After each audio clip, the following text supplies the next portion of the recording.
Mga kababayan, magkasama po si VP Sara Duterte at saka si Senador Amy Marcos. Post po mismo to ni Senador Amy. Ayon dito ni Senador Amy, ako po ay naimbitahan kasama ang ating Vice Presidente Inday Sara Duterte dito sa Qatar para sa isang mahalagang pagsama-sama sa ating mga kababayan. Napakasaya ko rin makasamang muli ang nanay ni Inday, Ma'am Elizabeth Semerman. So ayan po, magkasama nga po si VP Sara at saka si Senador Amy Marcos doon sa Qatar. At saka yung nanay ni VP Sara. Ayan po, ganda po ng ngitian nila oh. Mukha po talagang nagkakasundo na po si VP Sara Duterte at saka si Amy Marcos. Ayan po, pati yung nanay ni VP Sara. Ayan po, smile lang po kay Senador Amy. Ayan po oh. Nalang dito natin makikita mga kababayan na yung impeachment ni VP Sara Duterte ay mawalang saysay po yan. Hindi po nila mapaalis si VP Sara Duterte dahil ayan po, hindi po rin yan papayag si Senador Amy na mapaalis si VP Sara Duterte dahil buti pa ito si Senador Amy ay talagang tumanaw po ng utang na loob sa mga Duterte.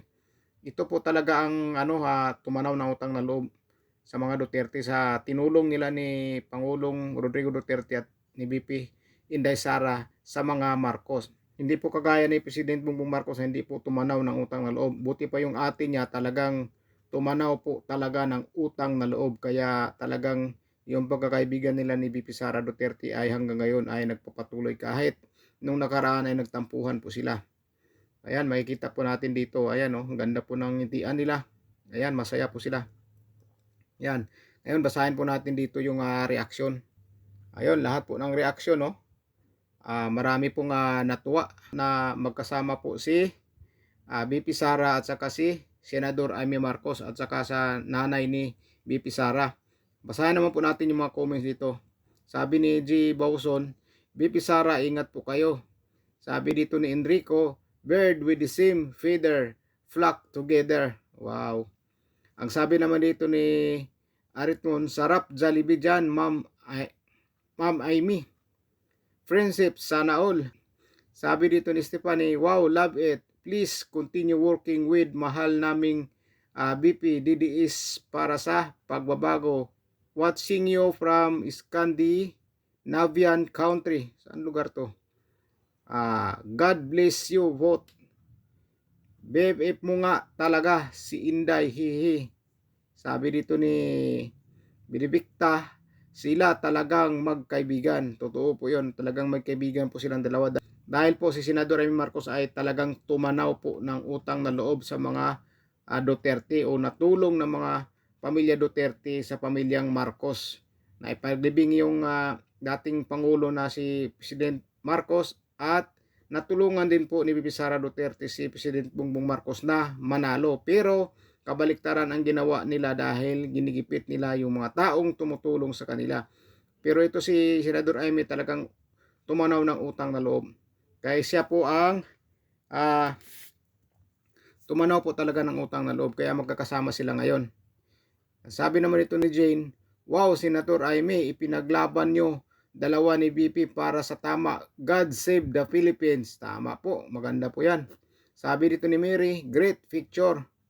Yan, maganda po yung mga comments dito tungkol kay BP Sara at saka kay Senador Amy. Maganda po yung mga comments. Medyo natuwa po yung mga kababayan natin dito na nakita nila na magkasama po talaga si BP Sara at saka si Senador Amy doon sa Qatar at medyo maganda po yung mga ngitian nila doon. Talaga nga nagkakasundo ang mga magkaibigan. Hindi kagaya sa kapatid ni Senador Amy na si President Bongbong, hindi po tumanaw ng utang na loob sa mga Duterte na napakalaki pong naitulong sa kanila.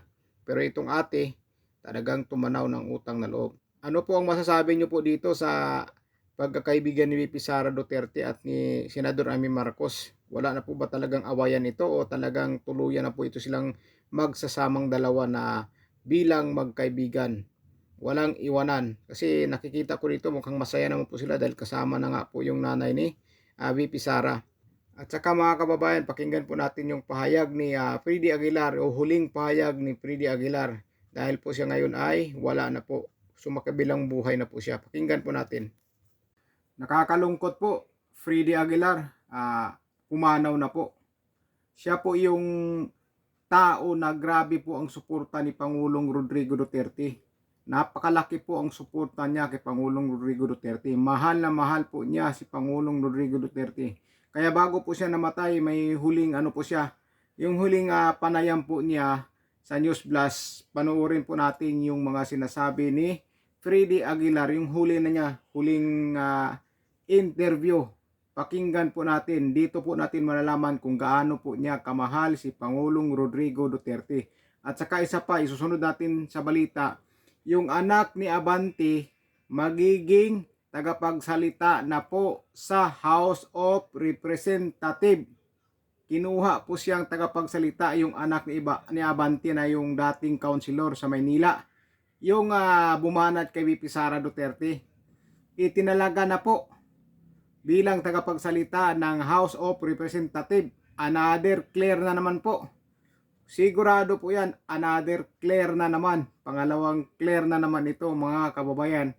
Pero bagong lahat, pakinggan muna natin yung panayam kay Freddy Aguilar, o huling panayam ni Freddy Aguilar. Pakinggan po natin. Sir, bilang isa po sa mga OPM legends at mga artist na sumuporta kay PRD noong 2016, ano pong pakiwari ninyo sa sinapit niya ngayon, sir, after niya magsilbi ng 6 na taon at ang sinapit niya sa Marcos administration? Well, ito na yung pinakamalaking pagtatraidor sa isang kababayan na nakita ko sa buong buhay ko. Ako po ay 72 years old na ngayon. Lahat po halos ng naging presidente ng Pilipinas, magmula kay Diosdado Macapagal hanggang kay Digong, hanggang kay Bongbong, ay nasaksihan ko lahat po ang kanilang pagpapatakbo. Pero ito na po yung pinakamalaking traidor na pangyayari sa isang naging presidente.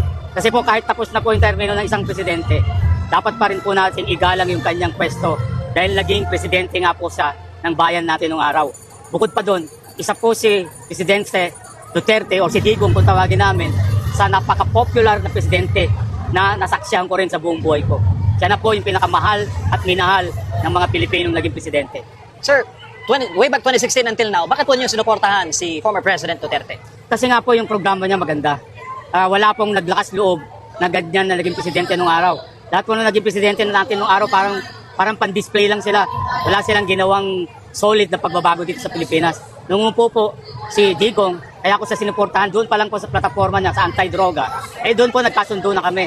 At gusto rin niyang maging federal system tayo nung araw. Gusto ko rin po yun. Kaya sinuportahan ko po siya hanggang sa matapos po yung kanyang termino. At hanggang ngayon po, kung ano po yung mga adhikain ng mahal na Pangulong Duterte, ay suportado pa rin po namin lahat. Sir, sa inyo po bilang Pilipino, gaano kahalaga yung kultura na pagtanaw ng utang na loob, yung kultura natin na hindi tayo traidor, tumatanaw tayo ng kabaitan. Alam ko ibig ko sabihin, yun na nga yung ating pag-uugali na tayong mga Pilipino ay mahilig na tumanaw ng utang na loob. So siguro po pag sinabi nating pagtanaw ng utang na loob, yun pong pamilya na gumawa sa kanya nito, tinulungan niya po itong mga ito. Walang gusto magpalibing sa tatay niya sa libingan ng mga bayani. Ito pong Presidente Duterte na nagbigay ng pagkakataon para malibing po doon sa libingan ng mga bayani. Siya rin po nagbigay daan para makabalik sila sa pwesto. Malaki po na itulong niya. Kaya ito pong ginawa sa kanyang pagtatraidor, napakalaki po nito. Kauna-unahan po na nagkaroon ng ganito kalaking traidor sa bayan natin Pilipinas. Sir, ano pong mensahe ninyo kay former Ang President mensahe Duterte? ko po sa lahat po ng mga kababayan natin, huwag po tayong papayag na traidorin tayo dahil tayo po ang naglagay sa kanila dyan sa pwesto. Tayo rin po ang pwedeng magtanggal sa kanila sapagkat hindi nila idinagalang yung ating soberenya. Tayo po ang sovereign, tayong mga mamamayan, hindi po silang mga nakaupo. Tayo po ang nagupo sa kanila dyan. Tayo rin po ang magtatanggal sa kanila kung hindi tama ang kanilang mga ginagawa. Sir, mensahe nyo sa dating Pangulo.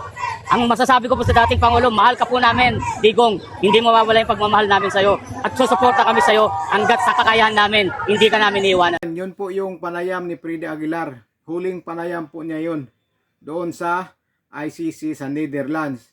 Dito natin makikita kung gaano po kalakas o kamahal ni Freddy Aguilar si Pangulong Rodrigo Duterte. Hindi po natin alam pala may sakit siguro siya, kaya siguro siya ay sumakabilang buhay na. Hindi po natin alam kung ano po ang sakit niya. Pero dito nakikita po natin sa interview niya na grabe po ang pagkadismaya niya sa nangyari kay Pangulong Rodrigo Duterte. Dahil ang dami na niyang dinaanan ng mga presidente, pero ito lang daw ngayon ang pinakamalaking pagtatraidor sa isang dating Pangulo. Kung sino pa daw yung tinutulungan niya, ang dami ng dumaang mga pangulo, hindi napapalibing si Marcos Sr., si Pangulong Rodrigo lang ang nagpapalibing nito. Tapos natutulungan pa si President Bongbong Marcos kaya naluklok sa pwesto. Samantala ang ginawa nila ay Pangulong Rodrigo Duterte na tumulong sa kanila kaysa isang pangulo na nagpalibing sa tatay ni President Bongbong Marcos doon sa libingan ng mga bayani. Siya lang po. Kaya po ang sabi ni Pinagaya dito na grabe po yung pagtatraidor. Grabe po daw. Ito yung pinakamalaking pagtatraidor daw sa isang dating pangulo na tumulong sa pamilya. Tapos nailuklok sa pwesto. Nung naluklok na, siya naman ngayon ang binabalingan o sabaga ginigipit. Kung sino pa yung nakakatulong sa pamilya nila, siya pa yung ginigipit. Yan po ang katanungan, paano nila nagawa sa mga Duterte yan? Ang mga Duterte po ang tumulong sa kanila. Bakit ganun? Kung sino pa yung tumulong, sila pa yung ginigipit ngayon. Grabe po, di ba? Wala ngang utang na loob. Kasi kung may utang na loob yan, nag-iisip ng utang na loob, hindi po nila gaganunin ang mga Duterte. Di ba?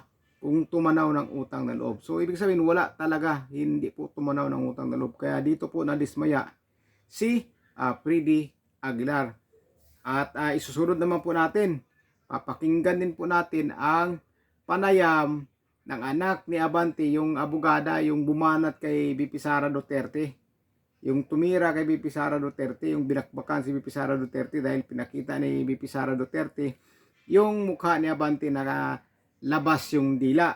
Kaya nagalit yung anak. Ito na nga ngayon, mukhang magkakaroon na naman ng clear sa House of Representatives. Mukhang magkakaroon po ng pangalawang clear sa House of Representatives. Doon po siya masign, tagapagsalita po ang anak ni Abante. Kinuha po nila.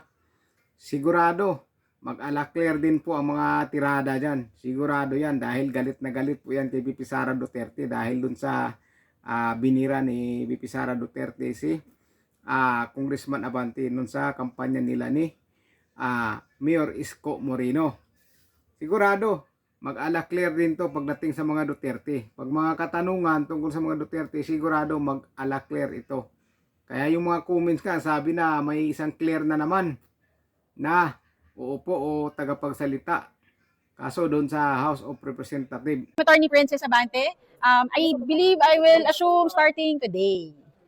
As House spokesperson, I will be working closely with all of our media friends here sa House to give the official statements from the House leadership, give updates sa mga exciting times that we are looking forward here sa Congress in the next coming months.